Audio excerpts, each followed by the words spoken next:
Oi, you. It's time for another episode of Dorothy and the Dealer. Let's tune into the conversation. I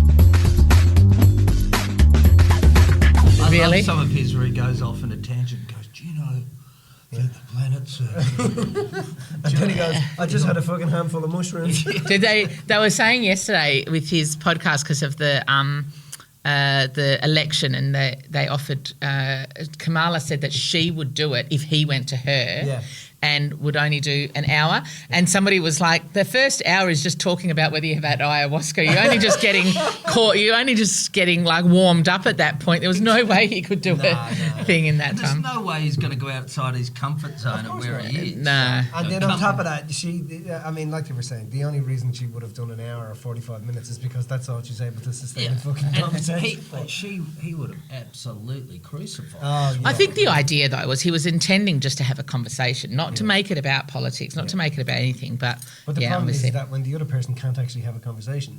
Yeah. And that hand movement thing that she does with the before and the after, and that she uses this for every occasion. Yeah. The children should be able to have their sexual organs removed and replaced if they want, because before the sexual organs were removed, it's just... She's a nightmare. Anyway, we won't have to put up with that giggle. No. Thank God. That's true. And that nonce of advice, that running mate. Did you see that? That's when you shouldn't marry cousins. Oh, dear. Seriously. Yeah. I think the theme for this podcast has been set. Okay. Yeah. Okay. Do not marry your cousin. I don't hold back if I... No, that's great. If I'm over the top, just give me the wave. No, Have we're you seen good. me doing this, Pat? Have you seen me doing this? Right, it's your over. You know we're What you already see is what you rolling, get don't with you, me. right? Oh, It's a well, bit there too you go. late. No worries. We've already gone over. So, what I'm going to say is, hi, firstly, Yes. welcome. We met Patrick, we met you on Friday night, Yes. and you're just in from the UK, is that right? Yeah, just for and a lightning visit. Lightning visit, and you're heading off, and so we thought, let's grab this opportunity while we're here to have a bit of a chat. So we're sitting with Patrick Gavin, who's originally a Perth boy, but originally Irish. I'd just like to throw that in. We here need so to, people- we've got to get a song in, right? Yeah. Okay, so tell us, what is your favourite go-to song right now that you absolutely fucking love? Or just any song that you just like. Anything from the Eurythmics, anything from... The Eurythmics, Jesus Christ, Pat. Well, nobody would know. Oh, yeah, latest people music, know, I don't know. know, but, the Tell me Killers- something from the Eurythmics. Killers, I've been listening to Marty Millington's albums. Oh, he plays Human quite often. I like that song. Yeah, that's wrong. I love that song. Yeah. So I've fallen in love with that again. Are but- we human? Yeah, I'm anything that's not Taylor Swift at the moment. Ah. So Yeah. she's done 3 Got tours it. of London, and everybody. I'm not a Swiftie, but but my daughters were Swiftie for about a month. Yeah, and everything was. I'd wake up to Swiftie, I'd go to sleep to Swiftie, in the car was Swiftie. Everything was, but they've changed. there is a band called the Nicotine Dolls, and if you haven't heard them, I don't know the names of their songs, but I picked Lady Gaga when she was 3, and she's been famous, and I'm calling the Nicotine Dolls now. Really? After this podcast, go and listen to anything by the Nicotine Dolls, and text me afterwards and thank me. Okay. They're just amazing. I mean, it's good that you've done that because it seems whatever the fuck you put your hand to turns to gold. Like you just showed me a stock you had. It's been incredibly. I've had an incredibly lucky day. Like I woke up on Melbourne Cup Day, and I went to a pub and a restaurant with some friends. And recently, I've been getting numbers in my phone. Every time I pick up my phone, I guarantee if I picked up my phone now, it has running numbers. And when I looked at my phone before the Melbourne Cup, ironically, it was 911, which is, go and get help, which is probably appropriate for somebody going out gambling and drinking all day. But the 2 horses I picked were 9 and 11, and 11 got up and won at 100 to 1. So I didn't have a particularly big bet on it, but it covered my day, that's for sure. And since I've landed in Perth, I've just, I had some investor meetings yesterday, and which went particularly well. You met us. I met you guys, and here I'm on a podcast a few days later. The election, irrespective of who you vote for, I think it was a good result yesterday. So, I'm lucky so far, but I'll probably get RBT'd on the way home. But then again, I'm only drinking water. So, let's start. Can we just start? Where are you from? Or you said to me that you tell me a little bit about your father. You said your father was grandfather was responsible for my great grand uncle started the GA in Ireland. My father was in the RAF during the Second World War and was captured in the fall of Singapore, and was in a prison camp for most of the Second World War. After the war ended, he was very ill, so he was repatriated to Perth in Australia. They took a lot of the prisoners here to recover. He fell in love with Australia at that time, but went back to Ireland, met my mother, and I've got 8 brothers and sisters, 7 of which were born in Ireland. My younger sister and I were born here. They got fed up with the Irish weather. Right. And my dad's, they at those days in the 60s, it was a £10 tourist. You could go to Canada, you could go to Australia, and you could take the whole family. Right. Particularly as a war veteran, very cheaply. So they up stumps and came to Perth, thankfully, and not Canada, because that would have been a disaster. Particularly sorry now. for you Canadians out there. But then, so we came to Australia. I was born and bred here. My mother was pregnant when she came here with me. I was born and bred. We lived in, the government Nissan huts out in Fremantle. When you came to Australia and as a £10 tourist, you did that. I was then brought up in Gosnells, to a very, very loving family. No family issues, no nothing. I didn't know the difference between black, white, green and gold, left or right politics or anything like that. Yep. I was taught to enjoy people and just get on with my life. Left home at an early age, went to university, dropped out of university. How old were you when you left home? 17. Right. Dropped out of university because I was doing a part-time job during my university years. I was doing a Bachelor of Business, Agricultural Business with UWA.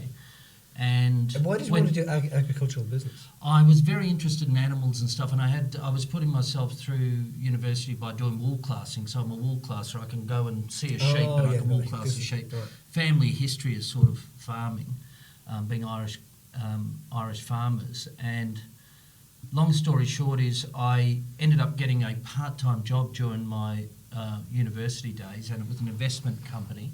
An Irish guy called was Mullins Investments, and his name is Des Mullins, and I went in there and very quickly fell in love with it. I was involved in the lower angle of their investments, and they wanted to invest in property and housing and farms and all that sort of thing, and I had a little bit of knowledge in that. I was very young, but I did okay in it.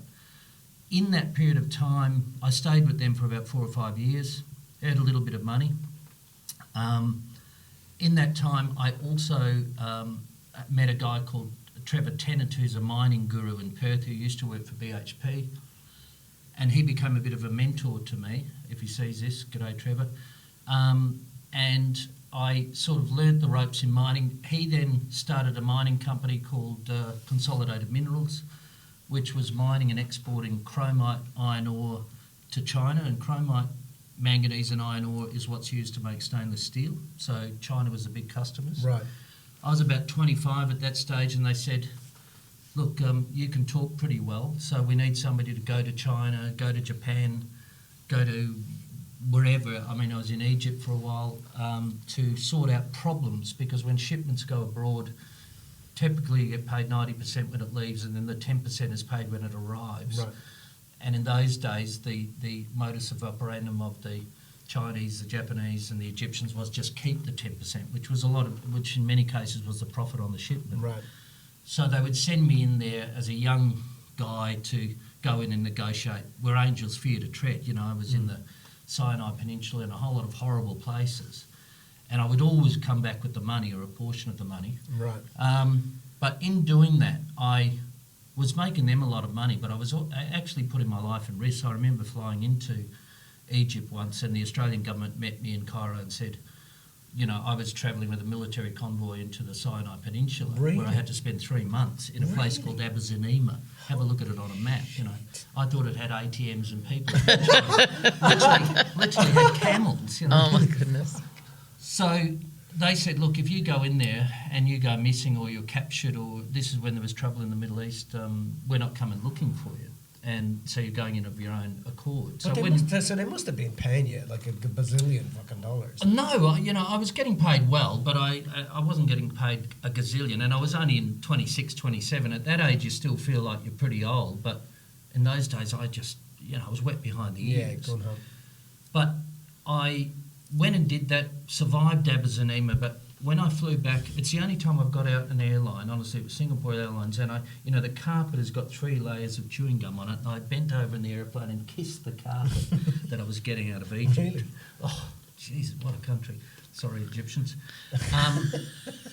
And Just do a blanket sorry to anyone. sorry to everyone. You can edit all this out, but in the end, but it gave me a great, I was in places by myself at 27 years of age that a woke kid or something of today would never consider. But in those days, I had everything to gain and nothing to lose, so I just did it, right? And everything I did, I was learning, and it just gives you courage to go, when you're in Abyssinia and you've got 9 Egyptians that want to kill you because they've stolen $3 million of iron ore off a shipment, and you're there to get it back and you're by yourself, and the Australian government has disowned you, you learn to, operate pretty carefully. So did you have guys with you that were armed? Did you have... No. I had a guy with me that was armed in Cairo, because if you went to see, as a single white male, if you went to see the pyramids by yourself in Cairo at that stage, you're going to get kidnapped for sure. So I always had an armed guard with me in Cairo. But the convoy that took me to Abyssinia was a military convoy. But when they dropped me off in Abyssinia, I've got some great pictures of this. They just left me on my own, and I was there for in this mosquito-infested, malaria-carrying dump where these guys are just refusing to pay us, and I just said, well, I'm just going to become one of you. I'm going to be Patrick of Arabia till I get the money. And eventually they gave me the money and I left. But hold on. So they didn't have to give you the money. How did you get the money? Well, what they do is it's about in-turn and out-turn analysis. So when you've got a lump of iron ore, for example, and you see it in Australia was going on shipments, they crush up a sample of that, and that has whatever the elements are. So it might be 99% iron ore and 2% magnesium and 1% silica. If the in-turn analysis, what they do at the in-turn port, and the out-turn analysis is the same, everybody gets paid. But what the out-turn people would do, they would rig the out-turn analysis, so it was different. And under the contracts, it would say, this is different, so therefore we're keeping this as a penalty. Right. So what you're entitled to do as the owner of the ore is you bring in your own team of geologists, and they take a sample adjudicated by an independent adjudicator, and then you crush that sample and you test it, and you have to be paid out on that. Otherwise you can never buy any more ore. You can't just randomly steal from people. So my job would be to get those people in, randomly take the sample, which could take weeks at some stages, and then get it to an analysis, get the analysis done fairly because everybody's paying the analytical companies. And then when that is finalised, they've then got to pay. So that's what I would do. Right. But I would also have to go to China and Japan because a lot of the alloys and steels and alloys and everything that was sold were to go into manufacturing. So you weren't just dealing with the person at the unloading port, you're also dealing with the person that the alloys and steels and everything had been sold onto. Right. Now, I forgot to mention that I was a motorcycle kid since I was this high. I always loved motorbikes. So quite often when I would go to China and Japan, the resources that were sold to the companies ended up in the motorcycle industry because there were huge industries there. So not only would I be sorting out the issues at the port, I would then have to go to the secondary user of the product, which might be a motorcycle company that's building frames or building engines, and say, look, we know that they lied about this result, and it's going to have a penalty on you if you don't make sure that we're paid. That would be part of the process. Right.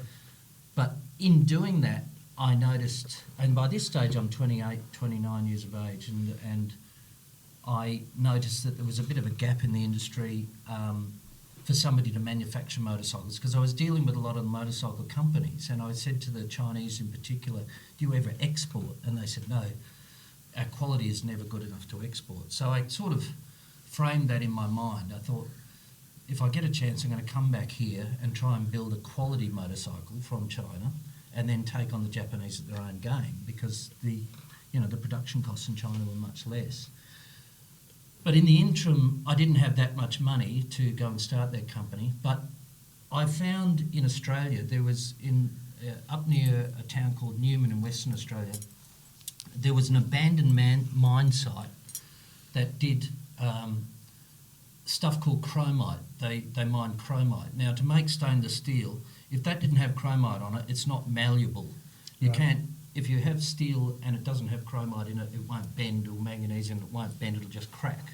So steel as we see it today, and stainless steel in particular, is made of three main ingredients: iron ore, manganese and chromite. Right. And chromite is the lesser ingredient, but it's also a very expensive ingredient. So with no money, I think I had... Just make sure you're speaking into the mic for us worries. there. And if I'm talking too fast or too No, much. we're you're good. Great. With not a lot of money in my pocket, I found this mine site and I drove up to Newman with a geologist friend of mine, right out in the back blocks of Newman, Australia, and I found this old mine site, and I found that it was owned by a company that didn't realise it had any asset value. And I went and I got the geologist to look at it, and what it was like, if you can imagine a cookie, a chocolate chip cookie, this was a mountain, and the baking soda of the chocolate chips was the mountain, but in the mountain was all this chromite, which I could visibly see, which was sticking out of the ground like big chocolate chips. And I said, that can't be hard to mine. If you can see it, you don't. It's not like gold where you've got to drill holes. Dig down You can we can bring trucks up here, a bulldozer up here, blast the shit out of this thing, You're done. and we're done. But there was a couple of things that had to happen. One, there was an Aboriginal claim over the property, that they wouldn't let anybody mine it, which is a huge impost. This is going back 30 years. And the company that had it still owned the tenement and they didn't want to sell it. So I went down to Perth and said, look, I'll sort the Aboriginal issues and I'll give you money for it and I'll give you a 25% retained interest if I can get the Aboriginals across. And they said, oh, good luck, because in those days the Aboriginal system wasn't as sophisticated as it is now, so you were dealing with 5 or 6 different groups who were all fighting over each other. So that was a huge challenge. I'm a 30-year-old. I've got a couple of $100,000 in my bank account, and I've just left my job to go out and start this operation. And it's 380 kilometres from the coast, which is the nearest loading port. Long story short, I negotiated with the Aboriginals and got them across the line, which was huge. I remember being in a boardroom in Perth with the Aboriginal groups were there. I promised that 50% of the employees on the mine site would be Aboriginal. I promised they'd get a great royalty. I went up and met them and had an Avis hire car, a four-wheel drive hire car, and they turned around and said, we want that car included. And I said, okay, I'll buy you one. They said, no, we want that car now. So I had to ring Avis and say, I'm buying your four-wheel drive, and gave it to them on the day. Those sort of things happened. It was ridiculous, but they eventually agreed, and then I had to find a way to mine it. So I basically went up there and mined it myself with a few friends. I found somebody in China who would buy the shipment, and it wasn't an insignificant value. It was worth $2 or $3 million, and out of that, my profit margin was about $500,000. But the biggest cost was trucking it to Port Hedland, which was going to cost like $1.5 million. So eventually I spoke to all the trucking companies and said, look, if you back me, I can't pay you now, but I will pay you when I get paid. And so they were all so competitive at the time that unbelievably one of them turned around and said, okay, we trust you, and we'll do it, on the tick. They got paid. I got the shipment done. Unfortunately, I didn't get permission from the mines department, so they said, we hear you're mining up there without the mining rights. So they said, we're going to shut you down. And at this stage, I've got this giant pile, big enough to drive a car up onto, of chromite at the Port Hedland Port Authority ready to load onto a ship. And so the mines department said, we'll meet you there. And I said, look, I haven't mined a thing, but we drove up on top of the pile, the mines department, and sat there. And I said, tell me where my chromite is.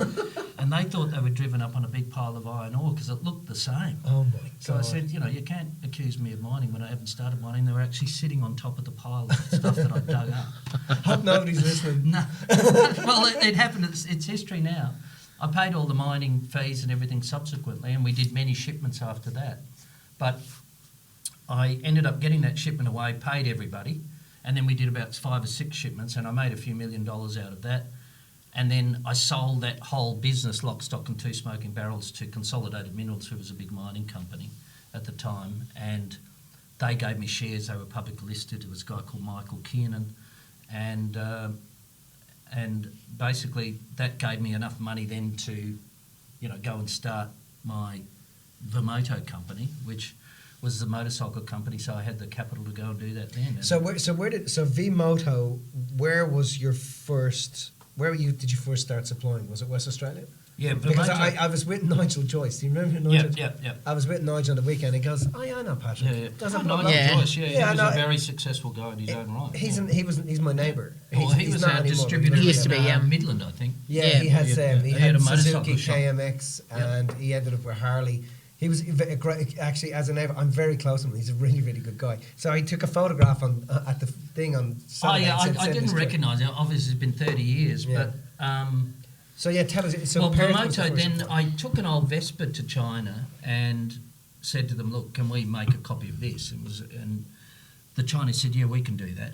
And I took a Bunnings. I mean, the beginnings of a motor are so funny. You know, I took a Bunnings paint thing to China because it had the colours I wanted. I wanted the ocean blue and the woke colours of today. And the Chinese said, "You're not going to paint it silver and black and everything?" I said, "No, I want it light green, I want it sky blue, I want it this colour." And we made it. And I called it Moto because Vespa was the biggest in the market. I had to make sure that it didn't sound Chinese, so I just called it V-Moto. And I went up there and built the bike at a factory, and the first container came down here, and the average scooter was selling for, it was a Honda, a Yamaha, Suzuki, whatever, was selling for $3,000. And I just said, "Look, here's a brand new scooter at $1,999. It's for Moto. We warrantied it." I had a warehouse in East Perth, and within weeks we were sold out. And in the first year, we outsold Yamaha, Suzuki, Kawasaki, and Honda combined. Wow. Combined. We couldn't get containers. What down year was faster. this, Patrick? This was 2000 was the year we first brought them down, but 2001, we owned the market till 2006. Right. So it went crazy, but it was petrol vehicles, and eventually Honda said, "We're not going to put up with this. We're going to build." They built a Chinese-made scooter called the Honda Today, and they put it out at $19,990. And I decided, well, nobody was doing electric vehicles at that time. So I thought we were big enough by that stage. We were selling 5,000 or 6,000 units a year, was turning over a reasonable amount of money, spare parts and merchandising and all that sort of thing. We had franchises all around the world. I was selling into the Middle East and other countries. But we needed expansion capital, and I also wanted to get rid of the petrol engines and go to electric. And nobody was doing electric in those days. They all thought I'm mad. And then there was a surfing brand that was publicly listed here in Perth. I can't mention their name at the moment, but they came to me out of the blue. I mean, talk about being lucky. One day there's a bang on the door, and I open the door of our East Perth office, and there's these guys saying, "Look, we've got a surfing brand that's listed on the Australian Stock Exchange. We make wetsuits in the United States. Company's out of control. The ASX is going to close us if we don't put a decent asset into this company that's turning over money. Would you be interested?" And I said, "Yes, I would vend in, but only if I could take control. Get rid of all of your surfing bullshit, change the name. You guys," the share price was 4 cents at the time. "You guys, we will take over a controlling interest more than 51%. We took 70%. And we will vend our operations in. I will become the CEO. You guys can remain as a token board of directors, and my management team comes in and takes the whole thing over." But I said, in doing that, I'll take the share price from 40 cents to $1.20, 4 cents to $1.20. So they agreed to do that, and I had to fly to America, meet all of these West Coast surfing distributors that were all just having a whale of a time on public listed money. When you become a public listed company, the money in the company is not yours. You have to constantly say that to yourself. It doesn't matter if it's $5 or $10 or $20. It's not yours. It's the shareholders. And these guys were just sitting back. They were taking me. I'm the new CEO, and they're taking me to lunch at VIP restaurants and saying, "Just put it on the company," and I'm the one that's about to sack them all. So I'm in my early 30s at that stage, and I'm not wet behind the ears. So I did sack everybody. Had a great case where a guy stood up in Orange County in America when we sacked him and said, "Well, I'm shutting the whole operation down." And he physically vomited on the boardroom table. He was that stressed with it all. Then I came back and built that company up. So that went from 4 cents within weeks of owning that company. It went to 20 cents within weeks. Within months, it was at 60 cents. Then it went to $1.20. So it really skyrocketed. Consequently, everybody that had invested in it had made money. So that's how you make friends in the investment community. That's why I'm comfortable about what I'm now doing with Mute.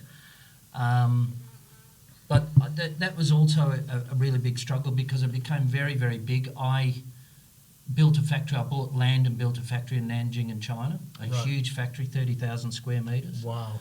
And I sat there, every time I was flying to China from Perth, I would drive down the street where our factory was, and every house in the street was made out of the same bricks as our factory, and the factory wasn't getting built. And I would say to the guys, "What's going on?" And they'd go, "Oh, Patrick, So I realised I had to move to China, and not Shanghai or Beijing. I went to out in the boondocks of the middle of, China, where I was the only foreigner, and you'd walk to a supermarket, and 50 people, you'd pick up a dozen eggs, and 50 people would pick them up afterwards and take selfies of themselves with you. It was right out there. Built the factory, got that all going. And you're producing motorbikes. And then we're producing petrol motorbikes. And then I said, okay, stop what we're doing. We're going to electric. And everyone said, oh, this guy's totally lost the plot. And I said, look, it's all going to go electric. What a gamble. Well, the only thing was that the market for petrol bikes, when you're dealing with so many people, if you think of the amount of, last year there was 4 million cars sold around the world. 40 million cars sold around the world. Last year there was 380 million motorbikes sold around the world. Wow. So it's a 10 times market, and nobody was doing electric. And there was a company in Germany that I'd met that was doing electric, but they were very, very small, and I'd meet them at trade shows and everything. So I said to them, I rang the guys in Germany. I said, look, I'm coming across to see you. I said, I really like what you're doing, but what you're doing is costing you too much because you're using European salaries and everything. I said, imagine taking your technology and dumping it in China and then making it at a tenth of the cost, and then we go into the marketplace. And they said, that's a good idea. So I bought their company. It was called Emax, and then transferred their assets and their technology and their engineers to China. Some of them didn't like it very much. But I then built Vimoto into electric, and we were the first ones in the electric market. Everybody's caught up now. But the issues that I had there were, as fast as we grew, and I looked at our car park when we started, and it literally was full of bicycles. And within 2 years, it was full of BMWs, and in 3 years, it was full of Porsches. And I knew what I was paying everybody. But the Chinese, as much as I loved them, and I've lived there for 20 odd years on and off, 17 full-time, the local guys couldn't help but get involved in the supply chain. If we're buying 20,000 tyres, you would normally go to 10 different vendors, and then you would negotiate a deal with them. But these guys would take backhanders off the vendors. If you're getting steel, if you're getting handlebars, and it was just. And I tried to move the team. I said, look, the procurement team has to move every 6 months, because the minute they establish a relationship with a supplier, it's out of control. So although Vimoto was doing really well, and it was making great money for everybody, and the share price was up, I literally was a CEO of a company which was an Australian listed company, so you're subject as a director and CEO to everything, all of the conditions here, where you can easily end up in jail if you do the wrong thing. And I could not honestly sit at a boardroom, and I had boardroom advisors and investors, and say, look, I have control of what's going on in China. And to this day, Vimoto is still listed, and has grown in sales, but the profit margin is enough to keep the investors happy, but it's not what it should be. It should have gone like that. But because so many people are taking off the table, in my opinion, I might say, because if this goes out to there's still a listed entity. When I was in control of Vimoto, it was impossible to control that aspect of the business. I also developed in my mind that selling electric anything to anybody was ludicrous, and that came to me as a bit of a revelation, because I was moving from Australia to China, and I had the latest Bose and the latest this, and I had the latest Apple computers and everything that were all brand new. And I said to my PA at the time, sell all of that because I'm going to China. And recently I just spent 20 or 30 grand on that. And she came back and said, well, I can get you $3,000 for that. And I said, what are you talking about? That's Bose 901 speakers. It's a giant bloody computer. It's bigger than my house. And I'm going, she said, well, that's the depreciation of electric stuff. It's moving so fast that the value is valueless. You know, you can get a speaker that size now that does the same thing as a 901 Bose speaker. So it dawned on me that, wow, I'm selling electric vehicles to people and they're going to depreciate and the batteries are going to get old and you can't remove the battery, and it's like selling a torch to somebody that has a non-removable battery. You know, you've got to dispose of the whole thing when a battery goes flat. So I thought, I've got to change this. So I said to the board of Vermoto, look, I think we shouldn't sell. I think we should create a platform where we subscribe our owners. That way we have residual income coming in all the time. We control the batteries, we control the supply chain, we control what we do at the end of life of a vehicle, making sure it's recycled if we're going to be green and stuff. And they said, you're off your head, you're crazy. So I divested myself of Vermoto. They made me president of strategic business development, which is just a clever way of saying go there and say, do nothing, say nothing.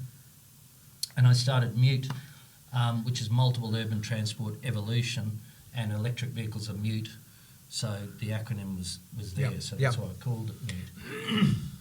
The long story there is that when I started MUTE in 2015, I'd raised capital in London, and Australia is a very mining-centric country. You know, small industrial-type companies don't raise money here easily. They want to say, where's your drill results? Where's your shipping results? They're not interested, you know. It's a smart country, but they haven't utilised the technology base very much. In the UK, that's less so. You know, small industrial companies do get a look in there. So I went to the UK. I loaded up with a few $1 million of my own money to start with. And I started MUTE, but it was much, much harder than I thought. You know, people just... In China, where we had a 2,000 vehicles on the road, it was acceptable and people understood it. And I used my own money to get to that level, and then I opened up an operations in Bali where we knew that there was a lot of scooters, and I had Bali, China with 3 locations, and then I moved to the UK and said, look, I'll open up operations here. But people just laughed at me and they said, look, people are just not going to go for this here, you know, it's wet weather, blah, blah, blah. But they underestimated the millennials, Gen Zs. You know, the whole nature of business now is that my generation wanted to go out and buy a car and stuff. Gen Zs and millennials don't even get car licenses anymore. You know, they just want to be able to flit into a location, go onto their computers, work from home, but have access to a vehicle, right? And I was on to that. And the minute I created a platform where they could have ease of access, immediate ease of access, and they weren't locked into anything, they could hand it back when they wanted, it just went crazy, and it's gone crazy in London ever since. So just you might need to explain. We chatted it about that on the weekend, and basically, and you're obviously going to correct me if I'm wrong, but it's a platform where you have a moped, an electric bike, and which is a moped style bike, like a Vespa style thing, and you basically are on a payment you don't own subscription. It's a subscription payment. It's Netflix of moped ownership. Of moped ownership. Usership. And then, so you're not responsible for insurance, for maintenance, for any of those things. You guys take care of all of that. And all they do is they just subscribe, they're given a bike, and away you go. And if you don't want it anymore, you just hand it back, and you guys come and pick it up, take it back, service it, change batteries, put it back out into the field. Exactly. So, and we do everything, you know, so all of it's taken away from you, even a helmet. You know, if you fall in love with the idea of riding a motorbike for a while and you buy one, you've got to pay for it, you've got to have a credit card, you've got to have a credit history, you've got to maintain it, you've got to insure it. But if we give it all to you, helmet, jacket, gloves, whatever you need, insurance, and then say it's yours, and if you don't like it, hand it back at the end of the month. And what they do is they'd never hand it back. They hand it back if they're moving country, they hand it back if they get a death in the family, they hand it back if they've lost their job. But generally speaking, our churn, as we call it, is basically nothing. Wow. And we love that, and the customers love it. And then we sort of added things to it to make it more attractive. So was it England that you were cutting your teeth? No, it was China that we're cutting our teeth. I Right. mean, in China, we already had the operations going. And how big is the operation? Like, how many bikes would be on? In Shanghai, we've got about 2,000 bikes, and then in a couple of other cities in Hangzhou, Suzhou, and an island off the coast of China called Dalian, we've got another sort of 1,000 bikes Right. that are running around. The problem is with this business is that you're buying the assets up front, so you've got big asset costs, Right. even though we're getting them at a very good price. But you're getting paid on a monthly retainer level. So the EBITDA of all of this business is great, but you have to have a lead time to be able to pay for the vehicles. Most of our vehicles we pay for in 6 to 10 months. Right. And then the factory gives us a 3-year warranty, so we don't have any real cost for the vehicle till the end of the 3 years. And then we can refurbish that vehicle and put it out. It's paid for itself, it's done its job. But then we pick a portion of the market who really couldn't afford to have one of our bikes in the first place, and then we remarket it to that market. So we Right. make it really cheap for people. The whole idea is to make a social difference and to make an environmental difference. You know, environmental is easy, it's recycling everything at zero emissions, and it's replacing an Uber ride. You know, we recently passed about 50 million kilometres ridden by our users. If you compartmentalise that into Uber rides, irrespective of whether they're electric cars or whatever, it's a massive amount of money that's been saved by these riders. And then if 50% of those Uber cars are petrol cars, it's a massive amount of emissions that we're saving. But on top of that, we're saving people time and effort and stress. And, you know, you can walk into our London office if you're a migrant, and you can walk out 15 minutes later and we'll have you on a vehicle, and we'll also have linked you in with Uber Eats or Deliveroo or wherever, and we'll give you a job with the vehicle. Wow. And we include the insurance. that. You have to have delivery insurance, so that's very expensive. We include the delivery insurance for the rider who could never get it himself. That's phenomenal. This is a guy that's come in from Bulgaria somewhere, and he's just sitting there, and all of a sudden he's got a vehicle and a job. And the vehicle is used by them. They don't share it, they don't swap it. It's got a tiny little MUTE logo on it. It's got a GPS tracker in it. So you're not riding down the road feeling like you're a visual signage for the company or anything like that. People like to feel a little bit obscure when they're renting a vehicle, you know. Like they have their anonymity. Do you, one of the things you did with me on Saturday was you pulled your phone out and went, "Oh look, here's a bike that's stolen. We're able to track that bike." So they're trying to drive it into the Eastern Bloc. And then so I can shut this bike down right now. Yeah, well, we remotely track all of our bikes. That was originally, the concept was to stop them being stolen, so that's still the original concept. People don't steal our bikes anymore because we can track them. But also from the tracking, many people just forget where they left their bike, you know, like particularly after big sporting events in London. You know, on the Saturday night we get 20 calls saying, "My bike's been stolen," and then we go, "No, it wasn't." Go down the street, go left, go right, go left, and they go, "Oh yeah, sorry." So I was a bit pissed. I left it at the pizza shop. I left it at the hamburger joint. But that also enables us to do things like we can remotely control the bike. So if the weather is getting bad, we have an app that tells everybody slow down. But if we really think the weather's bad, we can halve the speed of the bike, so reduce accidents. Wow. And then if a person doesn't pay us on the monthly, they get a 6-day spread to pay us at the end of each month. If they come to us and say, "Look, I can't pay you, here's the reasons why," we'll work with them all the time. People have, you know, people lose jobs, people have debts in the family, whatever, we will work with you. But if you become just somebody's repeat offender, we can stop the bike at any time, not while they're going through a big intersection. You know, when they're home, we can see they're home, we just stop the bike and their phone pops up and says the bike will go again when you pay. GPS technology's come a long way, but also it enables us to do things like, on top of the GPS tracking with the police and everybody, like, we can also help our users to, we have partners, say in London and in Shanghai, everybody from pubs. In Shanghai recently, we actually got a doctor that joined us. We have airlines, we have everything, and these are MUTE partners. And on our app, if you link in with our partners, you will get discounts. So, for example, in a pub in Shanghai that all the Westerners go to, called the Camel Bar, they give us a 20% discount. And a 20% discount, you're paying sort of Western prices for alcohol and stuff in Shanghai, but we're only charging you $50 a month for your bike in Shanghai. An average soccer follower, for example, a football follower in the UK that watches 3 games and is buying booze for all of his mates, can cover in that one day the cost of his MUTE. So technically the MUTE is free Wow. with his discounts, and it can actually be positively geared because the Chinese are very, very clever, and we have an algorithm that tells them which shops they stop at. So we go to those shops and set up partnerships with those shops. We know that Joe Bloggs stops at an IGA and stops here and stops there, so we immediately get a partnership with the IGA. So everywhere they go, they're getting discounts. That is incredible. And then we can let them see on the app when they get to zero. And so they chase zero. So they're saying to their friends, I'm paying nothing for my scooter, right? That's just incredible. That's pretty cool when you've gone from paying $250 for pounds for a bus pass for a month, and you've got a vehicle that's dedicated to you and it's costing you nothing. And it's pretty unbeatable, you know. So you have teams of guys and that's what they do? Not teams. We've got one or two people that do that, and that's what they do. So you mentioned something as well about F45. You said we hooked up with F45.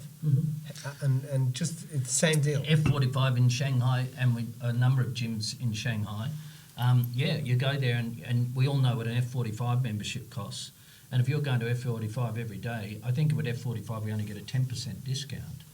But it still adds up, you know. Of course. You add that 10% and then you go to Costco's afterwards and there's another 10%, and then you go to Joe's coffee bar and there's another 10%. It doesn't take you long before your vehicle is free. So that's what we're aspiring to do all the time.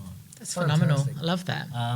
And, you know, that sort of, they love it because the supplier, say the Costco and stuff, if you're riding along on your Mute scooter, on the dashboard on our latest models, it'll pop up. The GPS will identify that you've got a Costco down the road, and there may be 5 different shopping centres, but it pops up to the Mute member and says Costco is down the road and it's 10% discount for you. You're going to go to the Costco, right? Of course. So consequently, it's starting to catch on because people are looking in the car parks of certain shops and stuff and saying, and we don't scattergun approach it.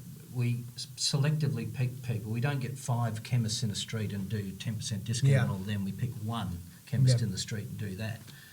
And then they get serious value out of it. So we get them talking to a friend and saying, you've got to get on Mute.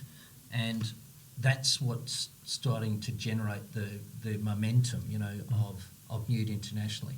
And we're now in the UK in 3 locations, in London, in Oxford and in Manchester. We've just opened in Belgium, where we're in 2 locations, which is Antwerp and Brussels. We've just opened an office in Barcelona, and we're negotiating a deal in Greece at the moment, and we just sold a primary franchise into Saudi Arabia. And really, Mute works in every different location around the world. People, you know, find a problem. I think, what's his name, the founder of Amazon is great, that he said, you know, don't try and be everything to anybody, Bezos. Just find a problem and solve that problem, but do it better than anybody else. And that's what we've done. You know, people say, well, how about your competition? We say, our competition is people walking, people on a bus, or people buying a car. And we also get feedback on our churn rates and stuff, and our trip advisors and our everything, and everybody just goes, we just love this company. You know, I get people pulling up next to me in the street in London because they know I'm the founder, and just saying, and we've got videotapes of it and everything, and just saying, you've changed my life. I was literally locked in my suburb because of my inability to move, and now I've got ability to move. I've got, you know, I don't, in London, an electric vehicle can go on bike lanes, it can go on taxi lanes, it can go on bus lanes. So you can get from A to B really, really cheaply, really, really quickly, and time saving is really important. You know, we've got a lot of people that are, got one woman who's a mobile gym instructress that I met at F45 actually, and she said, look, I'm using it to go to all of my clients. And she said, before I was using public transport, and she said, I can literally sleep in 45 minutes more and I'm home 45 minutes earlier. And she said, that, you know, hour and a half of my life is changing my life. And that's what you want. You know, you want to have a business that's really impactful. It's all, at the end of the day, it's still about the profit margins, but if you can be an impactful business both environmentally and these days socially, that's what people, you know, they take something and they all of a sudden they tell their friends. We don't advertise at all in the UK and we can't keep up. I said to somebody the other day, if we advertised, you know, we took out a 30-second commercial on Instagram, and we had some really cool commercials made, which were a total waste of time because we couldn't release any of them because we didn't have enough buyers to supply to people. And the whole concept of MUTE is instant gratification. The minute you say to a person, well, you're on a wait list, it's game over. Yeah. So you're better off just not telling anybody till you've got 10,000 ready to go. But convincing investors and everything about this, they would say to me, where's your contracts? What's to stop the person walking away? And I said, you haven't done your market research. A millennial is not going to come in and sign a contract. Like the first thing that we say to them, the millennial says, where is the contract? And we say, there isn't one. What are we going to lock you into? You want to get on a plane to go to Bali in 2 weeks. What are we going to do? You're going to leave the scooter at your house and get on a plane and go to Bali. That's not our concept. And you see them going, what's the catch? Yeah. And we go, there is no catch. It's just, it is what it is. So then, there's a couple of things. One of the things you said to me earlier before we came on air, you said to me, this is a story of never giving up, Mitch. This is really a story of just brutal, vigorous, do not walk away from your idea, stay hard at it. Can you talk into that? Okay, well, there's a great movie called The Founder, which has got Michael Keaton in it, and I would suggest everybody sees this. And The Founder is about the founding of McDonald's. And if you haven't seen it, you'll love it. Go home and watch it tonight. And in that, Ray Kroc starts off that by saying he's a 52-year-old washed-up businessman who became the founder of McDonald's. Found a concept that was great. But in that, there's a great part of the movie where he's getting awarded something in the American Chamber of Commerce, and he's rehearsing his speech, and the speech is a close-up of Michael Keaton saying, education is here, money is here, good looks is here, but the only thing that'll get you through business is persistence. And for years, he just persisted and persisted and persisted. With MUTE, with getting financial investment, I mean, the money I put in was my own personal money, but it had to have follow-up funds. And getting money in was just incredibly hard. People wanted to see contracts, they disregarded everything we had in China. We've been operating in China very, very successfully, but they said a lot of people you'll find in business will say it's a Chinese phenomenon, because there's 1.4 billion people there. A toothpick maker could make money in China. It's not the case. Right. But when I was in the UK, everybody said to me, look, my aspirations for this company have always been to IPO the company. From the day I conceived the company, I knew I was going to IPO the company, and that's a very strategic thing you've got to do. You've got to build a company structure so that when you do go to IPO, you can do it at the click of a switch. It's not like you've got a private company that's got all of those encumbrances as a private company you've got to go to.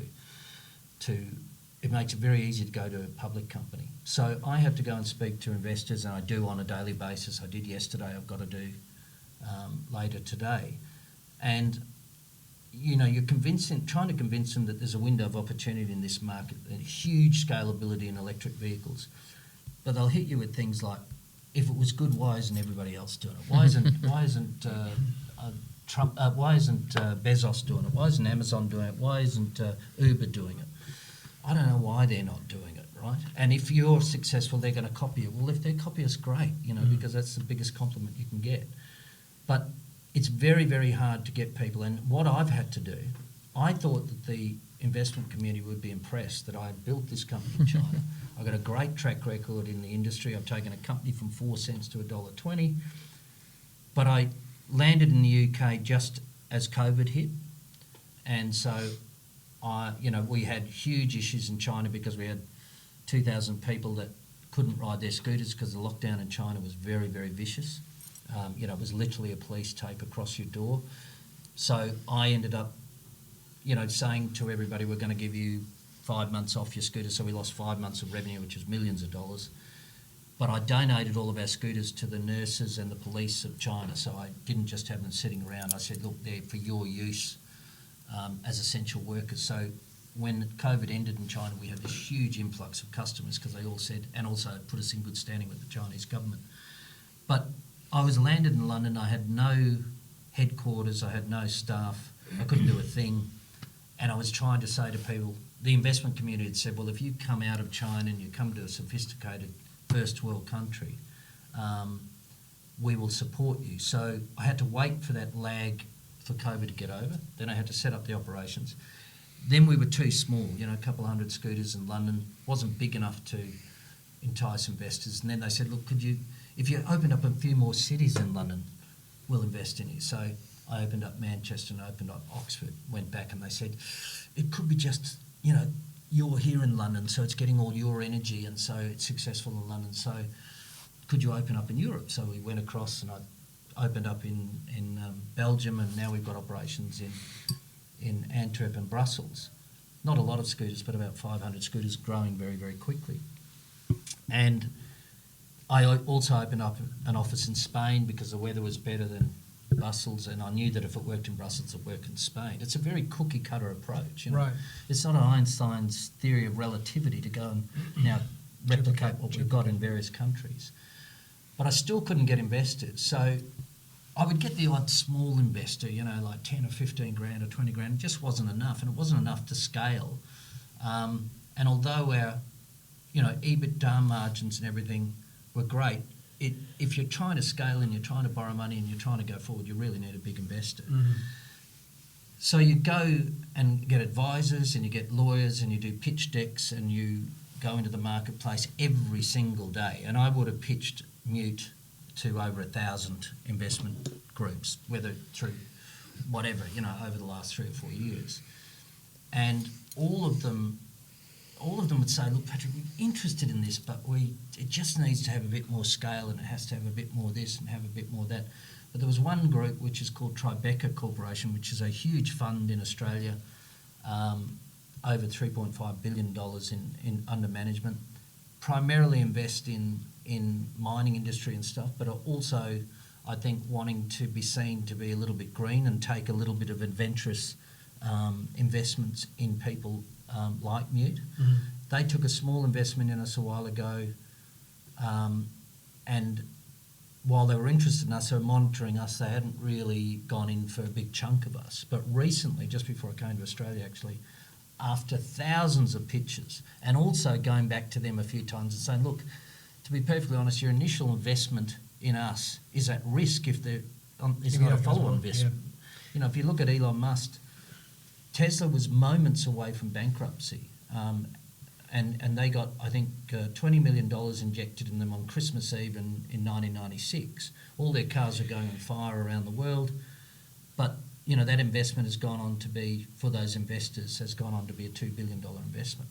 So I'm not shy of sort of rolling this out to potential investors and saying, look, guys, I know what I'm doing, and this is just going to take a little bit more money. We're in the black in all of our locations. The only location that we burn a little bit of money is London, and these new funds will now obliterate that. So we're profitable everywhere. And they, thank God, Tribeca has turned around at very, very senior levels, the guys that actually own the company. The middle management had almost said, look, you're on your own. But the guys that own the company, and the reason they own the company is because they're smart, said, look, we're going to support you. So now I've got a huge VC on board. Right. As not only an investor, but they are going to announce shortly that they're going to be our strategic investor right through to IPO. Wow. So as long as we adhere to what we promised them, and we've given them realistic intentions of what we want to do with the money and our time frames, etc., they will hold our hand through to IPO. And the planning is that we will either IPO in Australia, maybe in Singapore, or the NASDAQ, depending on the size of the company. And the timing of the IPO is probably 2026. But there are potential companies we could take over in the interim that could speed that process up. Mm-hmm. But that's what I want to do. So I'll the investors that have invested in us, I want to IPO the business so we can raise. They're talking about the IPO being a 100 million to 150 million pound IPO. Mute's already valued at last valuation was about 30 million pounds. So our next approach is to basically, hit our KPIs in the next 6 months, and then hopefully I'll be back here to talk to you guys about the IPO and talking about a prospectus we've got out. So that's where we're going. How do you the fact that you said you were wet behind the ears, it took a little bit of, it takes a bit of confidence to do that. What do you think is the biggest factor in you getting the confidence to be able to go to these big companies and say, hey, put your trust in me? The honest truth is us. prayer. I'll drop that in. People don't like the religious thing, but I'm not a bouncing around Christian maniac, but I believe in God. But I did pray a lot in all of this. But also, you listen to other people. Listening is incredibly important. You wouldn't believe it today because I haven't let you guys get a word in edgewise. But listening is incredibly important. You know, listen to people and really listen. You know, I take notes. I've got one of those remarkables, and after a meeting, I can hit a button and everything that's in the remarkable gets downloaded to my computer, and then I go back and read it at night. Reading and keeping up with everybody, knowing who you're talking to. You know, I never go into a meeting where I haven't researched the company I'm talking to backwards, and I know the last 5 deals they've done. Right. And if they deviate or bullshit to me at all, I'll catch them out. So you've got to do that. And back your own judgment. If you really believe in yourself and you've got that gut instinct, you've got to back that. And irrespective of what people will tell you, in the particular case with Tribeca, my advisors, and I have 3 or 4 of them, who are vastly more experienced than me, said, don't do this. Do not go to one of your biggest investors and say, your capital could be at risk, because they'll be sitting there and saying, we don't want to be associated with a loss. Anything, yeah. Cut it off and go. So my 3 strategic advisors in London who are lawyers and been in the industry for years said to me, don't do it. And I said, I'm going to do it. Right. And I backed myself because I thought, you know, if they say no, they can only say no. And then you've got a fallback position. But if you don't know, you just don't know. Yeah. And so you've got to actually think that some of these people are reasonably intelligent themselves. They haven't got to where they've got by being stupid. Yeah. So when a $3.5 billion fund turns around and says, okay, we're going to back you, they've got an idea that they're going to make money out of this. You've proven your results. So with that, it was a very nerve-wracking thing. But you just, as long as you're telling the truth, and they can come at you from 50 different angles, as long as you're telling the truth, your story will always come out to be in the front. If you start bullshitting, you know, I gave them a presentation of the accounts, and normally in a presentation you just put in the good news, right? Right. Don't put any of the bad news in there. I gave them a presentation that we put together, and I said, we've got to pay this, we've got to pay this, this is nasty, we've got a 47% interest rate on this, we got this, we want to clean all that up, and your funds are going to do that. And normally people wouldn't do that, and normally they would just go, get to the door, you know, don't let the door hit you on the way out. But they turned around and said, look, the fact that you've come to us and been honest and shown us authenticity, what's really the thing. And as you've seen it today, you know, I'm very passionate about the business. I'm 60 years of age, but I'm passionate, and I've also got an incredible team, just like you guys have. You know, I've seen, having met you guys last week, that it's all about the team. You know, you've got to have a great team. And if you don't have the great team, just get rid of them. You know, anybody that undermines what you're doing, get rid of them. They shouldn't follow you blindly. You know, you don't want to go into a room and have everybody agree with you. That's the worst thing that can happen. You want to go in there and have people say, I think there's a better way of doing this, and we can do this. And that's what I do. And I'm in the transition period at the moment now of trying to, which is a very, very big thing, trying to, you know, the heir apparent to me as a CEO is only 40 years of age. And you know, handing this business over to somebody who's going to be a CEO at 40 of a company that's going to list on the NASDAQ, it's a big challenge. I'll become the chairman. But you don't want to micromanage people. You want to stay confident. You know, I've digressed from your original question, but I mean, it's just having the confidence to know your business backwards and forwards. You know, I go back to that Jeff Bezos thing. Don't have to be everything to everybody, but you have to be really, really good at the one thing that you do, and that's what we do. You know, if you're really, really good at that, people say to me, "Oh, you're worried about competition." I never lose any sleep about competition. Yeah, no.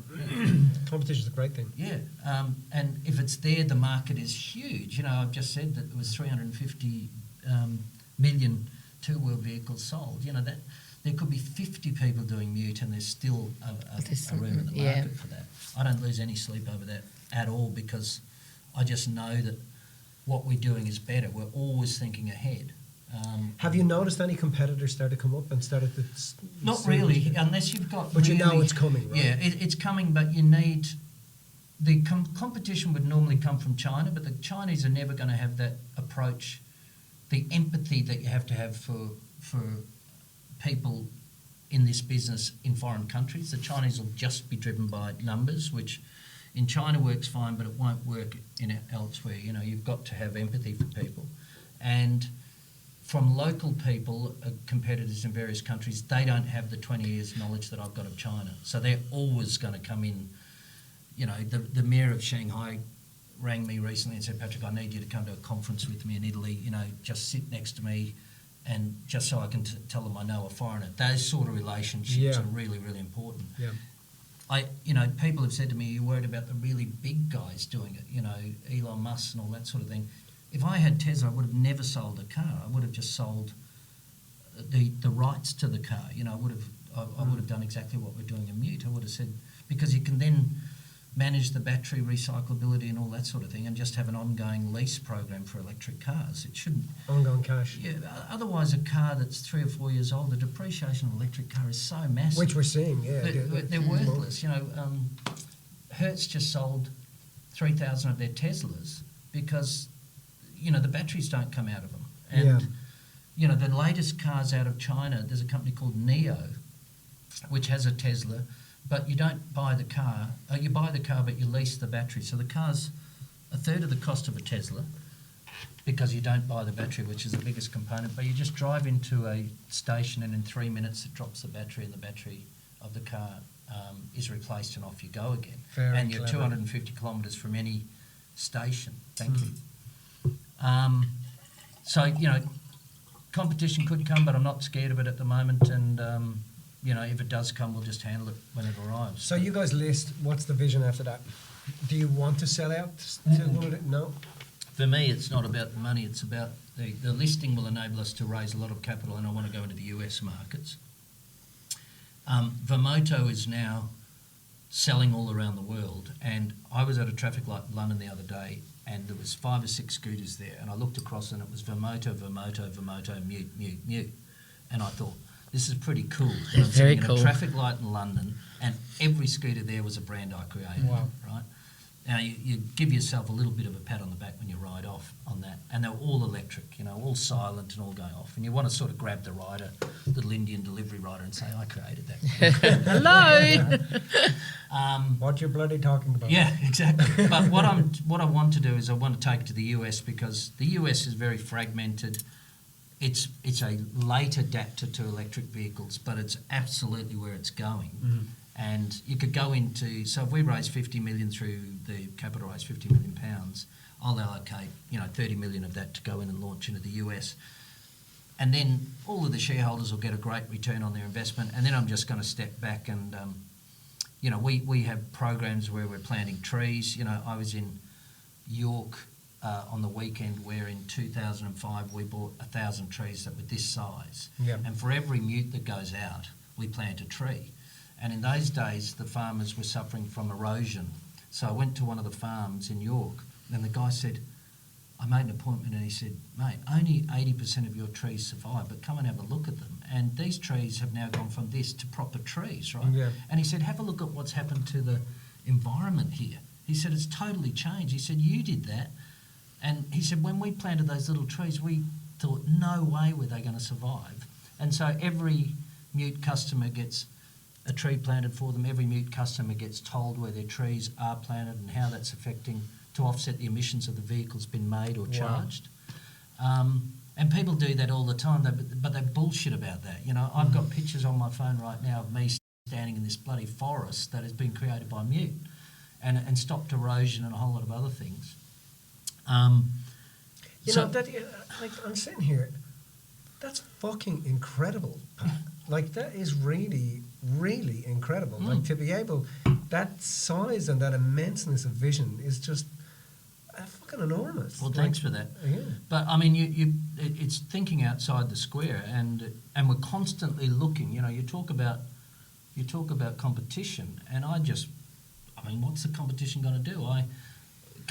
Bring it on, you know, because we go down to the real detail of, we know if a person says to me, you know, are your batteries been recycled and are your plastics been recycled? You know, we use our old plastic to make a range of helmets, and the Chinese said, you're mad. You know, these helmets will cost you twice as much as a helmet off the shelf. And I said, yeah, but they're not recycled, you know. Yeah. People talk about zero emissions, they talk about recyclability, and they talk about all of that sort of thing, but How many times do you tangibly go and see it? After this interview, I'll show you the pictures. You will not believe these trees came from a punnet that size, and now they are fully grown 8 foot tall trees. And That's you know, these phenomenal. farmers are going. At the time, those punnets cost us $2 each, but at the time, that farmer did not have $4,000 to buy trees. Yeah. He was in the middle of a drought, and $4,000 was what he was paying to keep his sheep and his cattle alive. So it was a total luxury to him. And I've got the pictures of me there with this thing twisting the tree into the ground, and everybody laughing at us. And now I come back, and it's admittedly 20% died, but the rest are absolutely thriving and will be giant trees in the future. And we're doing that in every country we're in. So we're doing that in China, we're doing that in Australia, we're doing it in the UK. You know, every month we're planting trees, and people love it. It sounds like by what you're saying, you have to have a lot of trust in yourself to be able to back yourself that way, right? Do you feel that came naturally, or do you feel like you had to work at that? That's a good question. I think I've had a fairly confident upbringing. I had great parents, which is a good start. And I think and my brothers and sisters are all fantastic. So there's no sort of history of anything nasty in the family or my background. I think you have to back yourself, and you have to get that judgment. You just have to be confident. And I don't make perfect decisions all the time. You know, you make bad decisions all the time. I've made bad decisions on locations and relationships and investors and all that sort of thing. But you just have to say to yourself, everybody will try and put you down. And if you're sitting there with a group of financial analysts and 999 times you're told we're not going to invest in your company, you start to go, maybe I am mad. Yeah. But that's where I come back to that persistence is everything thing. If you really believe in it, it has to make money. You know, you can't be pushing a business where you've looked at your balance sheet, your profit and loss over a number of years, and it doesn't make any money. Yeah. Although you've got companies like Uber and Airbnb who have never made any money. They're just a beast on their own. They've never made a profit. You know, you have to, and when you're a small company, you have to generate a business plan that will make a profit, and the profit has to be something that will entice investors to come in. You know, they're not going to do it unless you are an Airbnb or a Uber where they're too big to fail now, so they just keep on throwing money at them, and they make money through other angles.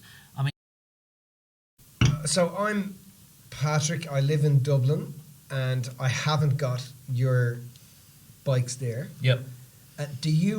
Is it you that goes in, or if I want to bring your bikes in and start that business, how does that work?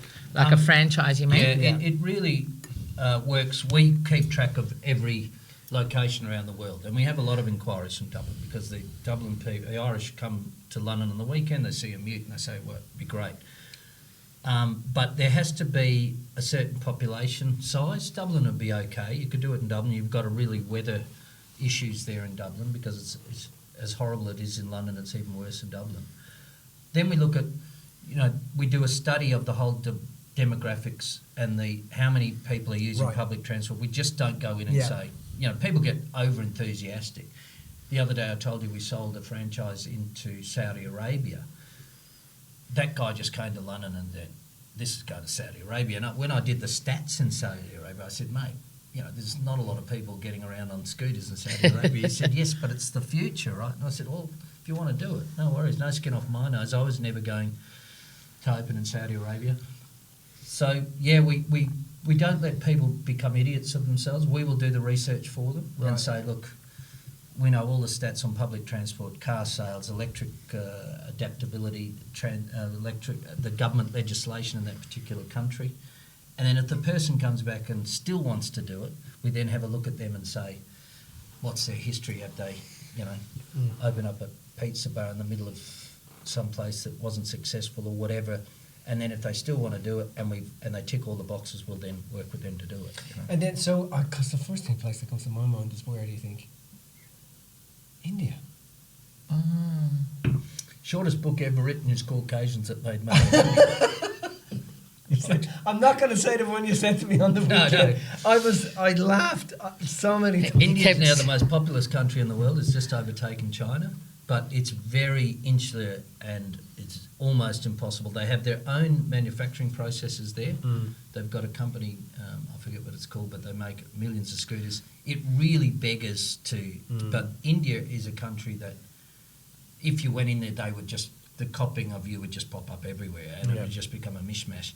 If you could find a genuine Indian partner that had some political clout and could get a license to operate in a particular city or something, you could probably make it work. But it you know, there is so much of the open markets. In Europe, there's 1 million to 2 million scooters sold a year. You're also going into markets, creating new markets. So you're not actually going in statistically on what's already there because you're creating something brand new. But India, I've looked at it and we get inquiries for it all the time. You know, there's also Mexico and Colombia. We look at crime rates in certain areas. We look at theft rates. We look at supply chain and all that sort of thing.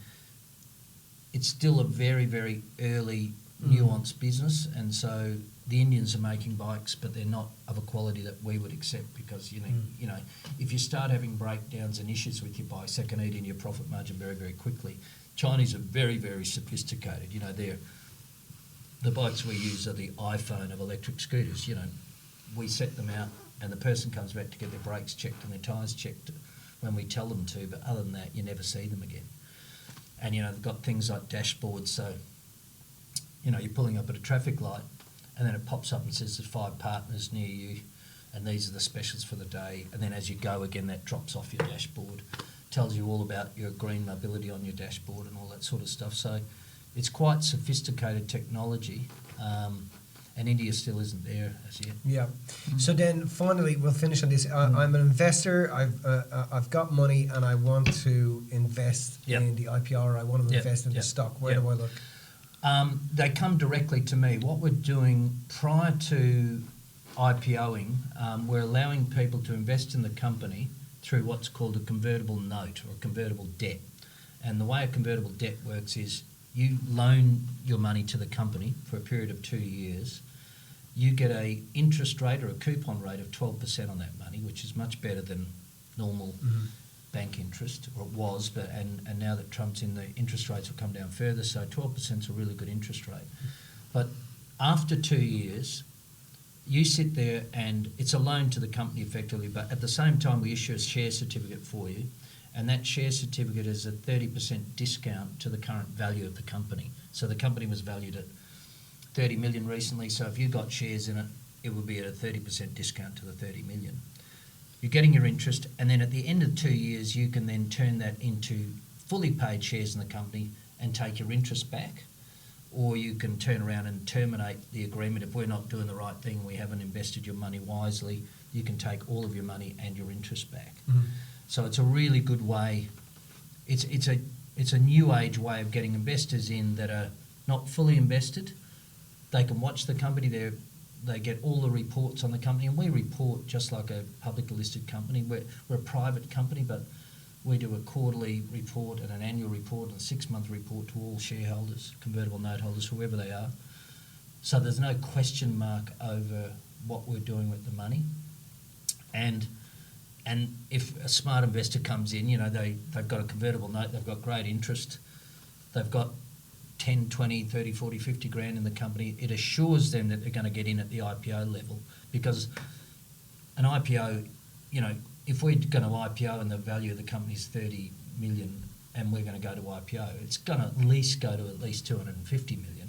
So a person's going to get a really good return on their investment with very, very little risk and downside. You know, the company has got a really healthy balance sheet. It's got virtually no debt. It's got the only debt it's got is the convertible note debts. And then, it's a smooth ride for people, and they can converse. And we don't have a lot of them. We have, I don't know, about 30 or 40 convertible note holders. I did a capital raise through crowdfunding in London in 2017 where I raised £750,000. And then I can't disclose the amount that Tribeca has recently invested in us. It's private, but it's substantial. So they still have a precursor. They have a first right of refusal of any investment that comes into the company. But a convertible note in Mute now with Tribeca behind us. You know, it's a license to print money. If people are interested and they hear this podcast, just email me and I'll speak to them about it. So what's your email address if they want to do that? It's Patrick Yeah. Davin, Davin, at e-mute.com. Awesome Beautiful. stuff. Hey, you know what? We had so much fun the other night as well. It was great fun. It was really great hanging out. I think Oh, yeah, no. I hadn't laughed as much in a long time. Well, it I was had a great to see night. the sense of community because, you know, I'm in London and when I was up in the hills, I hadn't seen that before. It was my jaw was on the ground going, wow. Yeah. And one thing I've noticed about the hills people, as I call you guys, it is a sense of community. Yeah. And when you drive around there, all of the verges and all of the houses and all the driveways and everything are beautiful. And you Yeah. can see it's a real sense of community, Yeah, you know. yeah. I don't think there's a lot of renters up there. I think there are a lot of owners up There's a there. lot of Yeah. hours. But I noticed how you ran off at the end of the night. Do you remember that? I did. We were all going back to my place. It was like, come on, Pat, come back to our place. And next of all, Pat's running across the Well, park. the thing is, the downside of having this company being international is my phone is 24/7. Right. And if I'm on the juice or on anything and I pick up the phone and it's an investor from Dubai, Yeah. I've got to know what I'm talking about. Yeah. And it is an unfortunate thing, but as the CEO and the founder, I really have to be reasonably Yeah. together most of the time. Yeah. And I knew that I had meetings the following day, and I knew that if I went with you guys, I wouldn't have been very together the following day. To be perfectly honest. I know people are going to think we were taking them back to a drug They field. weren't. It, No, was we just, weren't. it was just alcohol. But it was really enjoyable It was and great great. to be. It was great. Yeah, and it was thanks for great. coming on. We Thanks really for appreciate joining us. That was really And awesome. what we Thank might you. do Sorry is- if I rambled. Can I just ask one last question? Final question. 7. That's One everything. piece of advice you would give anybody listening today about anything, business, personal, whatever. Be kind to your mother. I don't know. One piece of advice, it goes back to persistence. Back your judgment and just be persistent. Know what you're talking about, back your judgment, back yourself. In the back of your brain, you're okay. Don't let anybody tell you any different. You are what you are. You've got to where you've got. Tomorrow's another day. Just keep on going. Beautiful. I love that. Great way to finish. Thank you so much, Patrick. Thank We you really guys for appreciate your having me. I time. really appreciate it. That's awesome.